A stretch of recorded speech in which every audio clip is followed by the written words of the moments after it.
La musique, fidèles auditeurs, peut être utilisée à vendre la belle image de notre culture, voire de notre pays. C'est ça que nous allons découvrir aujourd'hui avec Johnny Hallyday. Comment et quand est-il venu dans notre pays à l'époque? Qui l'avait invité? De quelle famille est-il? Quelle a été sa contribution pour la réhabilitation de l'image de notre pays? Nous le saurons dans votre émission d'aujourd'hui grâce à notre partenaire, notre invité permanent. Il s'agit de Monsieur Omanga Lokonga Onia JP alias Doyen JP Omanga. Pour que vous puissiez bien connaître les contenus de notre émission d'aujourd'hui et en tirer des leçons qu'il nous faut, non pas seulement pour notre culture, mais aussi pour notre pays. Voici d'abord cette chanson de Johnny Hallyday.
Dans JP Omanga, nous nous retrouvons aujourd'hui encore avec vous et les derniers artistes de réputé internationale, nos Congolais, étaient Manu Dibango. Et nous avons souhaité que nous puissions aussi parler des artistes et musiciens à travers du monde qui se sont fait parler d'eux. Et aujourd'hui, nous nous sommes décidés de parler de Johnny Hallyday, dans JP Omanga. Présentez-nous d'abord cet homme avant qu'il soit un artiste connu mondialement? Johnny Hallyday en est un artiste qui est passé par chez nous en 1967. Vous vous rappelez à l'époque où nous avions une mauvaise réputation de congolisation et tout ça. Et il est venu quand même juste après la victoire des Léopards à Addis Abeba avec les Mengistu et tout ça. Vous connaissez l'histoire. Alors il est venu, nous étions presque dans l'euphorie. Nous l'avons accueilli ici. Malgré tout ce qui s'est raconté sur notre pays, de très négatif, il est venu quand même. À titre d'exemple, avant de présenter l'homme, vous savez, Gérard, pour situer un peu le contexte de la visite de Johnny ici, en 1974, nous avions remporté le combat du siècle ici, comme vous vous rappelez. Hein? Ali Foreman. Ok. À l'époque, nous avions un concurrent de taille, un certain Alain Delon, l'acteur français proche de Jean-Marie Le Pen, donc foncièrement raciste, foncièrement anti-noir. Il n'avait pas d'argent comme nous ici, mais vous avez mis le paquet en jeu, 5 millions pour Foreman, 5 millions pour Cassius Clay, Mohamed Ali, et 5 millions pour l'organisation. Alain Delon était essoufflé, il ne pouvait pas faire face.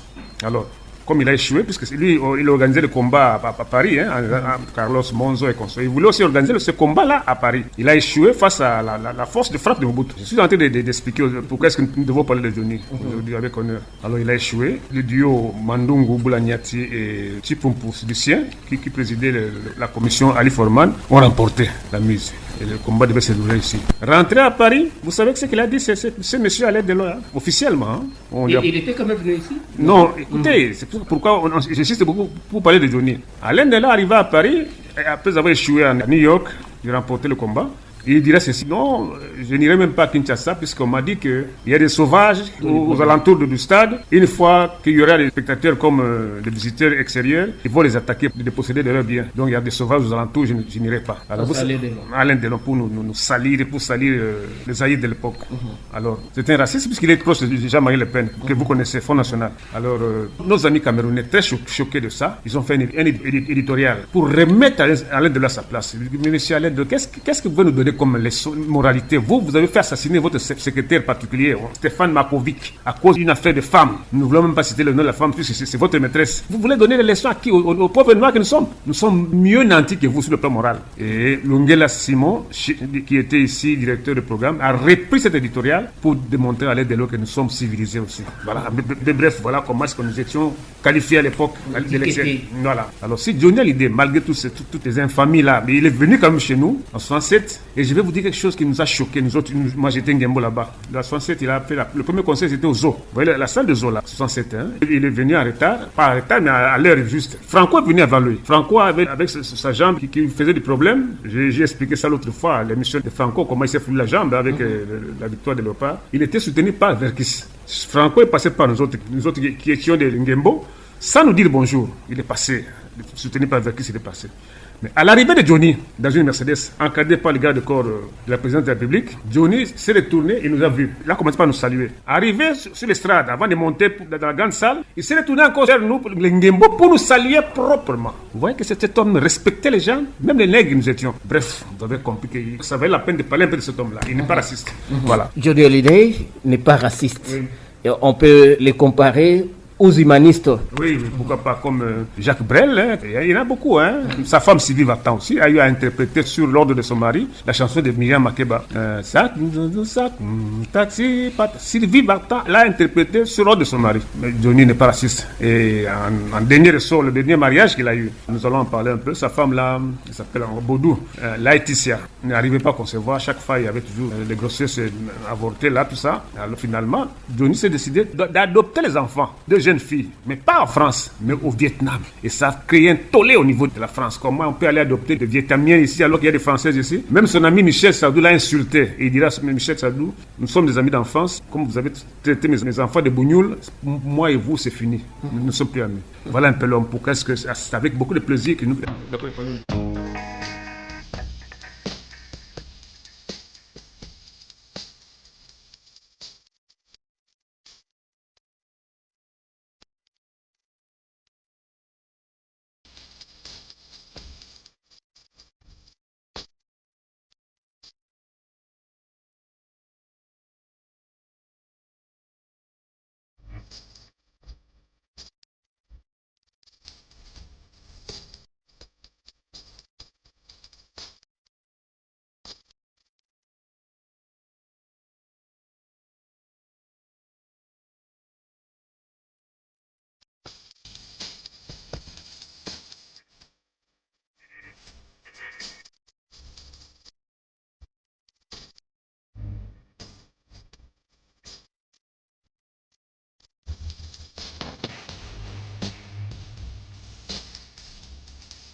Dans JP au manga, vous venez de nous parler brièvement de Johnny Hallyday.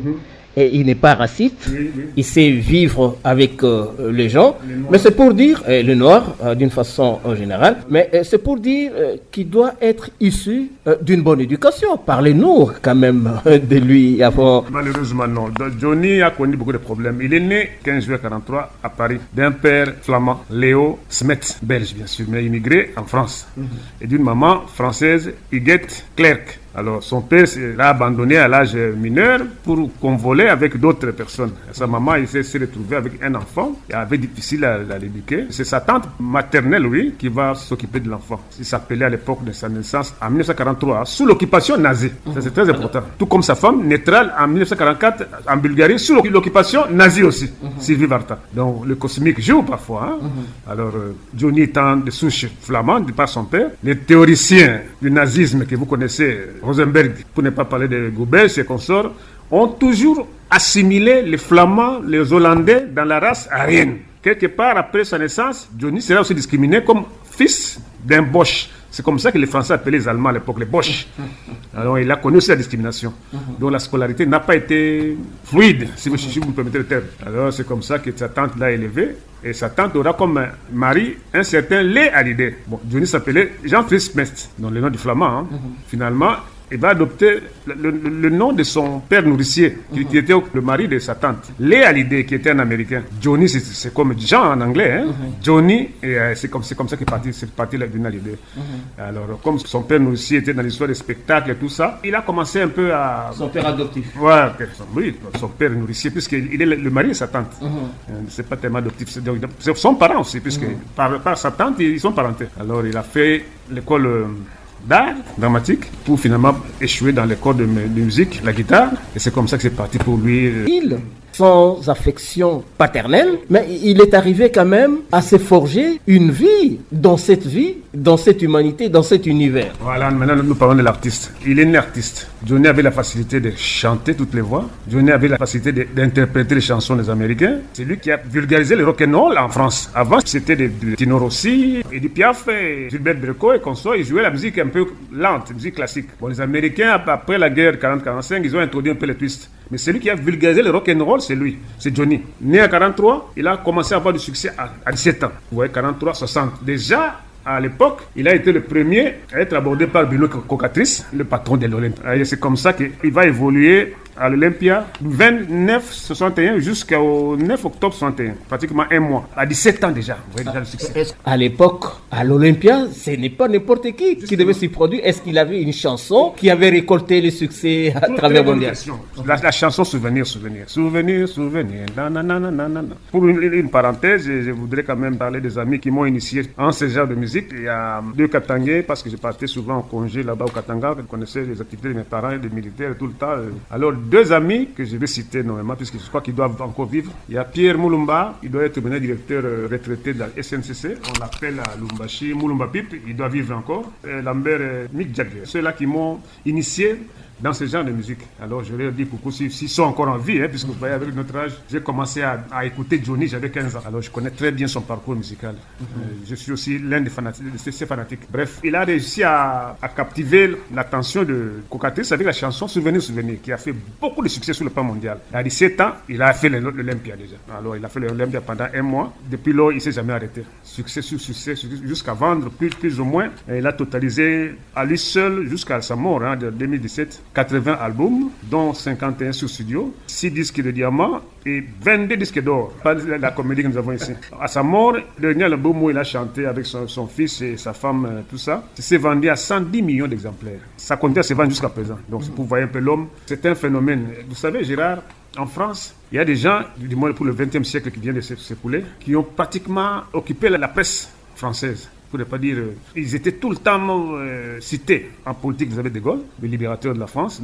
Un jour, nous parlerons de ça. Pour le cinéma, Madame Catherine Deneuve, oui, c'est ça. Et pour la musique, il y a Johnny Hallyday, imbattable. Et pour la culture que vous aimez, il y a le chef, le meneur de peloton existentialiste, Jean-Paul Sartre, avec sa compagne Beauvoir, Simone Beauvoir. Voilà. Ces noms-là apparaissaient régulièrement dans la presse. Johnny, c'est une institution, si vous me permettez là. Ah oui, en France, c'est quelqu'un qui est respecté. Vous avez revu à sa mort, je ne sais pas, hein, on a monté Maradona, mais ce que moi j'ai vu pour Johnny, c'était autre chose. Plus d'1 million de gens venus lui dire adieu en applaudissant. Plus d'1 million de Français qui ont quitté les provinces, consorts, venir dire au revoir à Johnny. Tous les anciens chefs d'État, à part Chirac qui était déjà mourant, même Giscard était là. Tous les anciens chefs d'État sont venus s'incliner devant Johnny. Donc c'était un phénomène. Il a réussi sa carrière de 1960 jusqu'à 2017, à la fin de sa vie normale. Il avait eu du succès. La preuve en est que son dernier album se vend jusqu'à présent. Nous sommes déjà au-delà de 110 millions d'exemplaires. Ok, voilà l'homme. Alors, doyen JP, il y a quelque chose qui m'intéresse de plus en plus. Et né en France, des parents européens, adopté aussi par des parents européens, vous voyez, vers ces années-là, des racistes. Mais qu'est-ce qui a fait qu'il puisse échapper de cette ligne-là des racistes? Déjà, son père adoptif, le Léa Hallyday, est américain, un évolué. Il a fait grandir parce que son papa l'a l'a abandonné carrément. Il a vécu cette humiliation. Et je vous ai dit tout à l'heure que après l'occupation allemande, tout ce qui avait des liens avec les Allemands, où la race aryenne était discriminée. D'où Johnny, puisque son père est flamand. Les Flamands, en Belgique, avait un parti politique nazi, animé par un certain Jacques de Grelle, belge, mais qui s'est réclamé de Hitler. Les Français ont toujours fait une assimilation. Le Wallon était peu bien vu. Les Flamands ont toujours été considérés comme... et surtout que, entre parenthèses, le roi, le père de Baudouin, le Paul III, a vite signé l'amnistie avec les Allemands, pendant que les Français se battaient pour eux à Dunkerque. Et les Belges avaient déjà signé le cessez-le-feu avec les Allemands. Surtout que le roi, vous connaissez, des souches allemandes aussi. Tout ça, ça jouait dans l'esprit des Français après la libération de Gaulle. Alors, il était discriminé, d'où son aversion envers le racisme. Voilà, je peux l'expliquer comme ça. Ok. Doyen JP Omanga, venons-en maintenant à l'artiste dans sa musique. Johnny a commencé avec Souvenir, puis finalement, il va commencer à produire des tubes qui vont faire du succès jusqu'à sa mort. Commençons par le pénitencier, où il donne la leçon de moralité à tout le monde, qu'il ne faut pas jouer avec la vie. Les enfants mineurs doivent rester à la maison, sinon ils vont finir en prison. Il y a le pénitencier, et puis finalement, il a fait des succès sur succès. Il va finalement produire une œuvre qui va faire du boucan. Noir c'est noir, noir c'est noir, noir c'est noir, il n'y a plus d'espoir, bleu c'est bleu, c'est fini, oh, ça fait un succès.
Il m'a appelé pour l'accompagner. Alors, je suis dans cette mouvance-là depuis ma jeunesse. Des shows, même passés avec Nico, même, donc Croix-Rouge, je sais, enfin, de temps à autre sollicité.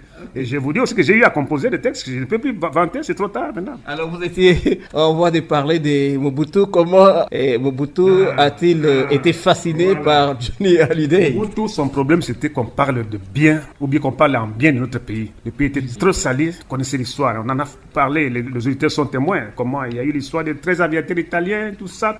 Et pour les 13 aviateurs italiens, parenthèse encore, que les enfants doivent le savoir, le journaliste occidental, parlons un peu d'un journaliste, puisqu'il ne faut pas généraliser, il est broyé de noir, par définition.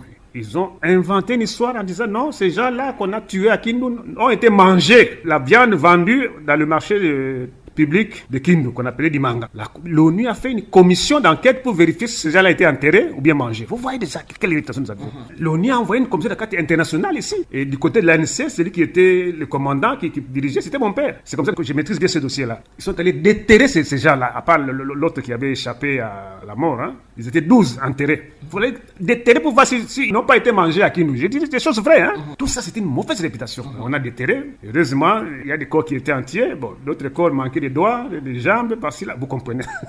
Nous sommes les Bantous, descendants des Pikimés. Vous savez, hein, l'appétit vient n'importe quel sens. Hein. Vous avez compris. Donc, cette réputation-là, mondiale, ça pesait trop sur le subconscient de Mobutu. Il fallait des gens comme Johnny ici pour qu'ils aillent témoigner que là-bas, ça va, il n'y a rien, on ne mange pas les gens là-bas. Tout. Johnny est venu, il a fait son boulot très bien. Il a chanté aux hommes, j'étais là. Il a chanté au stade, j'étais là aussi. Il a chanté à l'Oiwa, là, j'étais pas là, puis j'étais mineur. Et il est parti avec la bonne nouvelle de Congo-Kinshasa à l'époque. Pour Mobutu, c'était l'essentiel. C'est comme le combat du siècle. Nos enfants, là, les Makoma, ils sont allés en Australie. Ils ont eu difficile à se faire identifier. Ils ont parlé de Congo, bien, ils ne connaissaient pas. Ils ont parlé de Zaïre, non, ils ne connaissaient pas. Mais finalement, Nathalie a eu une présence d'esprit de parler de combat du siècle. Ah, bon mieux. Quelque part, vous voyez plus loin. Ce combat du siècle-là est connu mondialement. Si vous avez des difficultés pour vous situer à travers le monde, parlez seulement du combat du siècle. C'est à vous là, ouais. Donc, c'est dans ce cadre-là que Mobutu a invité Johnny Hallyday pour qu'on parle un peu bien de notre pays. Et il a réussi avec son secrétaire général Kamanda Wakamanda, avec papa Victor Njoli, je ne sais pas s'il vit encore, qui était haut commissaire au tourisme. Ils ont arrangé cette histoire et Johnny est venu ici, il a fait du merveille et il est rentré. Et ce qui est encore très intéressant, c'est un homme qui ne se reniait jamais. Il a commencé son concert avec la chanson, pratiquement une autobiographie, hein, aussi dur que du bois. Quand j'étais enfant, on me disait que j'étais un vaurien. Donc, il se présente lui-même du temps dans la salle. Qu'est-ce qu'il était son enfance? Avant le concert. Vous voyez quel genre d'homme il était. Sa première chanson, Zo, c'était ça, aussi dur que du bois.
Alors, dans JP au manga, c'est depuis longtemps, permettez l'expression, que ces Occidentaux n'ont jamais cessé à ternir l'image de notre pays. C'est un problème, Gérard. Il faut faire très attention. Vous avez dit l'autre jour à l'émission là, que je suis souvent, un peu de face. Vous avez donné votre point de vue qui était personnel. Que vous avez bien dit que la mort de Lumumba a tout déraillé dans ce pays. Vous étiez très modeste pour dire c'est mon point de vue. Je suis sûr que plusieurs Congolais pensent comme cela. Vous avez vu le président tunisien ici, il est venu, il a dit. Vous avez produit à travers le monde un homme qui est resté légendaire. Même moi, je me déclare son fils. Un Tunisien, président de la République qui dit ça. Il est allé voir Maman Pauline avant sa mort, toute une telle histoire. Donc, ils ne veulent pas voir des gens qui s'autodéterminent. Nous sommes noirs, nous sommes fiers de nous, nous devons nous suffire pour travailler et nous faire respecter. Ça, non. Il faut toujours des courbettes. Et ça, c'est très malheureux. Quand vous faites des courbettes, vous voyez vous-même cette histoire de troisième mandat, comment ça se passe ici.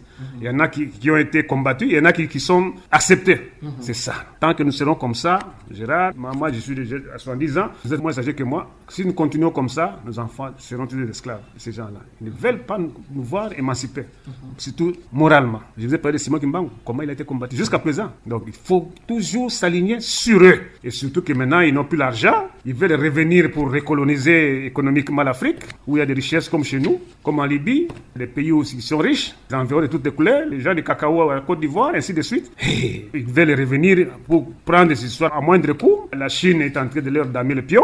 Ils sont malades, donc il ne faut pas nous lâcher. Voilà. Ok, doyen, c'est triste. Revenons un peu à notre artiste dont nous sommes en train de parler aujourd'hui. Alors, vous avez dit en quelle année qu'il est 67 qu'il est venu ici. Est-ce que vous pouvez nous parler un peu d'une façon générale du décor?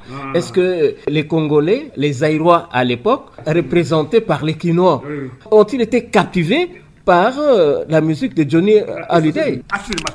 Affirmatif. Puisque moi-même qui vous parle, j'étais chanté en français. Et chanté en français. Et je vous dis qu'avant d'entrer dans la salle, il nous a salué. Alors que Franco est passé 15 minutes avant lui, il ne nous a même pas salué. Parce qu'il avait une jambe malade? Non, vous connaissez Franco, c'est une canaille aussi. Hein? Franco, il est passé avec Verkis. Verkis était vivant. À l'occasion, vous pouvez lui demander ça. Verkis le soutenait, il est passé. Il ne nous a même pas salué, nous les Ngembo qui étions à l'extérieur. Mais Johnny nous a regardé, il nous a salué. D'abord dans la Mercedes, ensuite avant d'entrer, il nous a regardé, il nous a salué. Et il a fait la musique qui a captivé tout le monde. Il commence il y avait du monde. Plein à craquer. À l'extérieur, comme dans la salle des eaux. Au stade, c'était l'apothéose. Nous tous, nous étions là. Et il est venu, et quand il a chanté la Nation Noire, il nous a demandé de claquer les mains.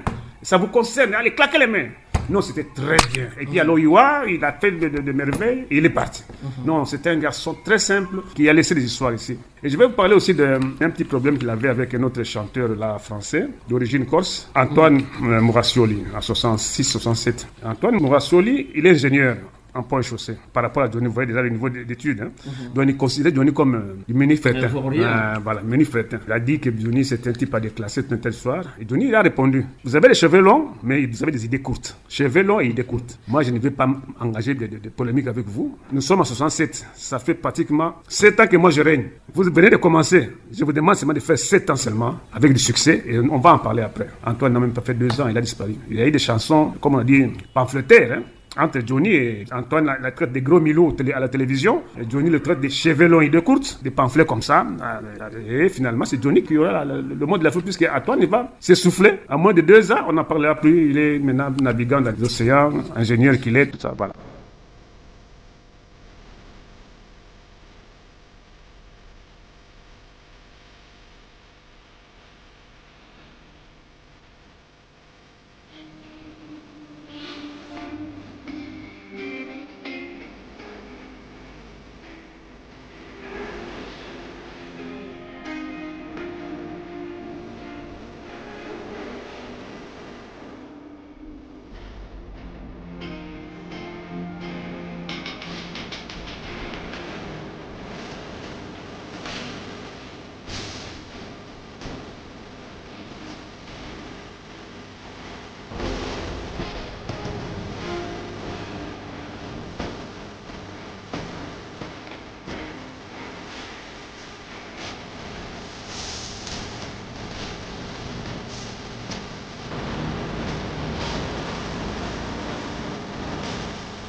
Doyen JP au manga, quand Johnny Hallyday était ici, Oui. il s'est produit, il a donné des concerts, vous-même vous êtes en train de le dire, et que c'était des concerts très fascinants. Comment a-t-il été apprécié par nos artistes zaïrois à l'époque congolaise? C'est une très bonne question. On allait escamoter ça. Heureusement que vous avez la présence d'esprit. Un artiste congolais de renom international qui est allé aussi à l'Olympia, Pascal Rochero Sinamon Taboulé, l'a immortalisé après son passage ici. Rochero est de la gauche, hein, vous le savez. Je connais l'homme, il est de la gauche. Il est panafricaniste aussi, pourquoi pas. Il a chanté une chanson au nom de Martin Luther King. Mais dans la chanson, il y avait tous les grands révolutionnaires de l'époque. Il y avait Martin Luther King, qu'on venait d'assassiner. Il y avait Che Guevara, il y avait Mao Tse-tung, et puis le grand Johnny Hallyday. Johnny Hallyday, Akoyembaka, Akopesaka Bisengo, Johnny Hallyday, oh man. Taboulé l'a chanté nommément. Kafouya avec les Che Guevara et consorts pour ne pas avoir de problème avec le régime, qui est de droite, que vous voyez déjà.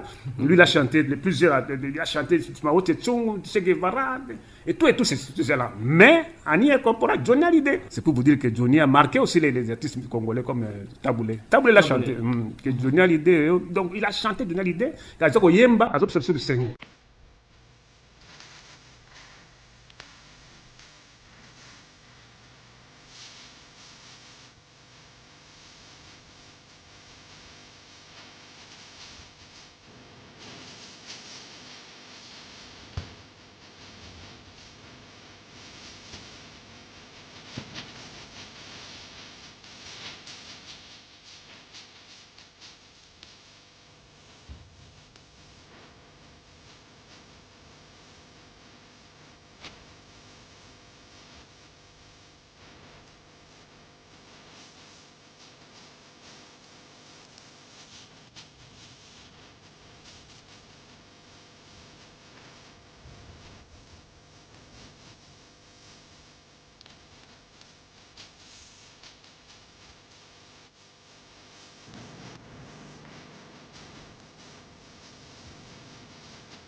Et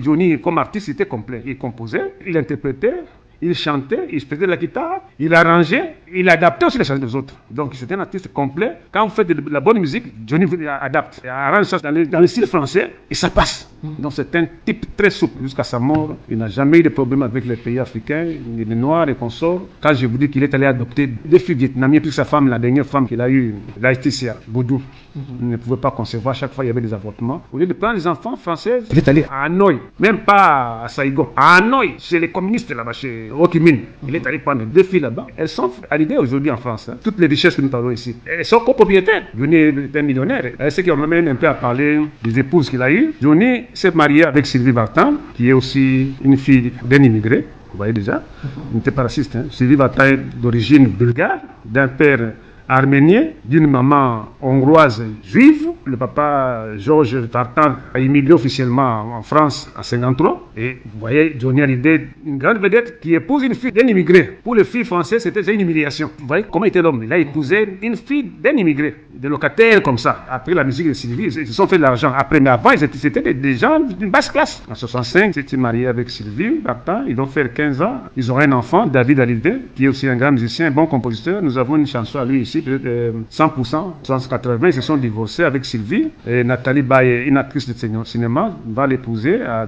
83. 2 ans après, il va divorcer pour prendre Adeline Blondeau en 90. En 96, il va encore la balancer pour prendre finalement Elisabeth Etienne pour clôturer la série avec Laetitia Boudou. 25, 3, 96 jusqu'à ce jour, puisqu'il est mort entre les mains de Laetitia Boudou avec ses deux filles vietnamiennes. Voilà. C'est pour dire qu'avec les précédentes épouses, il n'a pas eu d'enfant. À part Sylvie Vartan, qui a eu un enfant avec lui, David, qui est aussi un grand artiste, et puis la fille qu'il a eu avec Nathalie Baye, Laure Smet. Maintenant, il a donné le nom de son père à cette fille-là, Smet, le nom belge, hein? Laure Smet, qui est aussi actrice de cinéma, comme sa maman. Officiellement, de par son sang, il a 2 enfants. L'adoption avec 2 enfants vietnamiens, qui passent très mal dans l'esprit des Français. Les Français assistent quoi.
Dans JP Omanga, on va revenir un peu en arrière. Avant qu'ils ne viennent ici, quelles sont les démarches qu'on a pu faire pour les persuader à venir ici? À l'époque, nous avions d'abord Gérard Kamanda. Kamanda, un érudit, un homme très intelligent, je vous dis. Lui, il était dans l'affaire. Il y a aussi Victor Njoli, qui était commissaire général au tourisme. Ce sont ces deux-là qui ont travaillé avec Mobutu pour convaincre Johnny, d'abord le deux, et Mobutu a donné l'oseille.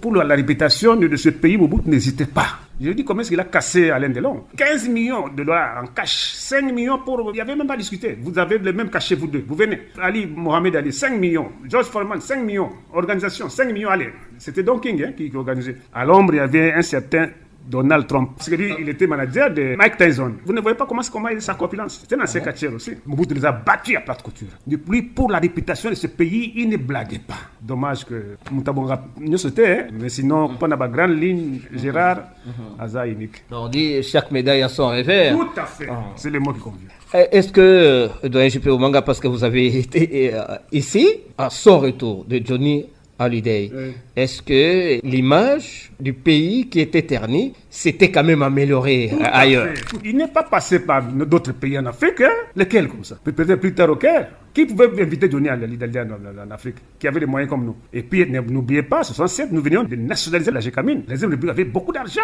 pas des blagues, des devises alors. Alors, dans JP Omanga, Johnny Hallyday, qu'on pourrait appeler un artiste et musicien très apprécié en République démocratique du Congo. Il a foulé ses pieds ici. Il nous a fait plaisir.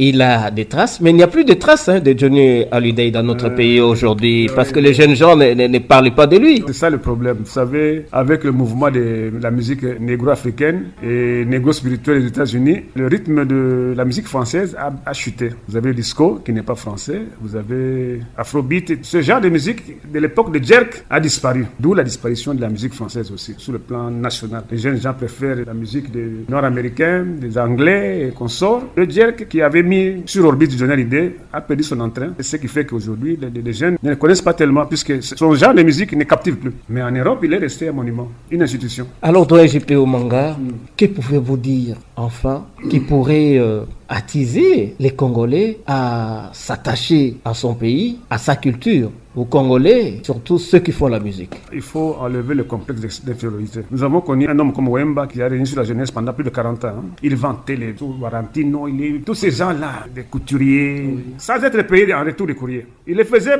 par complexe d'infériorité. Et nous avons plusieurs musiciens qui sont comme ça. L'Europe, Mikili, tout ça. Tant que nous avons des musiciens comme ça, qui donnent l'image de petits nègres payés par rapport aux Blancs, par rapport à l'Occident, nos enfants ne vont pas évoluer. Là, j'en veux personnellement Wemba. Wemba fait un mauvais travail sur la jeunesse. Il a même initié une danse, c'est Miguel. Ça c'est Mickey. Donc quelqu'un qui passe à la télévision avec une veste de $5,000 pour vanter les chaussures et consorts, les jeunes voient ça, c'était une catastrophe morale. Il faut commencer par désaliéner la jeunesse pour qu'enfin, qu'ils puissent un peu comprendre ce que nous sommes en train de dire. Malheureusement, nous sommes déjà vieux. Il faut un travail en profondeur pour désaliéner notre jeunesse. C'est pas possible. Quand vous parlez de petit là qui fait du succès, l'enfant de Dianana, Maître Gims, c'était un Congolais à 100%. Mais on n'en parlait pas ici parce qu'il est en Europe. Ce genre de musique n'intéresse pas. Non, c'est toujours comme ça. Qu'est-ce que vous voulez qu'on fasse dans ces conditions-là? Il faut désaliéner la jeunesse. Et qui peut faire ce travail-là, je ne vois pas. Kofi aussi, il est aligné dans l'Europe. Je n'ai jamais entendu vanter notre pays. Bien, je ne sais pas. Voilà, fidèles auditeurs, vous venez de découvrir comment Johnny Hallyday était venu dans notre pays et quel a été son apport pour réhabiliter l'image de notre pays terni à l'époque. Nous allons remercier très très sincèrement notre invité permanent. Il s'agit de Monsieur Omanga Lokonga JP alias Doyen JP. Nous n'allons pas oublier notre excellent confrère Gaston Mondo et son épouse Tété Massasito, c'est comme ça qu'il souhaite bien l'appeler. Nous allons remercier très sincèrement les majors Kotazo Mafisi, Maman Francine Ndoyi, Maman Astrid Baoulé, Fabien Yilou, Élise Mafisi. Nous pensons aussi à Denis Maluta, à Firmin Landou, Papa Paulin Deba, Jean Bosco Kalombo, Jim Tubango et son épouse Maman Caro, Papa Ekala et pourquoi pas Maurice Nkayulu. Et à vous aussi Maï Epenge, qui ne cessait d'inspirer Didier Nzemba. Nous vous sommes vraiment reconnaissants, comme nous sommes aussi reconnaissants à Maman Marie Mbongo Onkan, l'épouse du doyen JP Omanga. Et nous n'allons pas oublier tous ceux qui écoutent cette émission. Merci à vous tous.